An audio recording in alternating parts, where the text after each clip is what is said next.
Minister maundu ma Afrika irathiro na kundu kuria kwaraga muno Penny na Malonza na yahendete kiraniro gia thirikari hari kunina ng'aragu gitaro-ini gia ikamba-inĩ kuhitukira waki wa tabarĩra 19 itiganĩte cia maĩ ma kurima iria ni hamwe na demu ya Grand Falls iria ri hakuhĩ na rũĩ rwa Tana iria ni ya mũigana wa ciringi bilioni 425.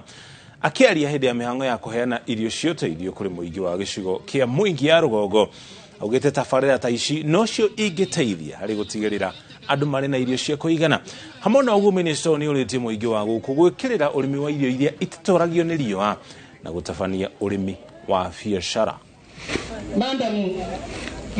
Tumeona ya kwamba tutaweza kushughulika na mambo ya maji, tufungue ile tuweze kuanzisha Grand Falls ambao mnajua ni damu moja itakuwa kubwa zaidi Afrika mzima na itakuwa mali hapa. Kwa hivyo itaweza kugeuza mazingira haya yote, maana itaguza kaunti ya Tana River, kaunti ya Tharaka Nithi na kaunti ya Kitui. Kwa hivyo itakuwa ndio ile damu kubwa zaidi imeifanyika katika nchi yetu ya Kenya na Afrika.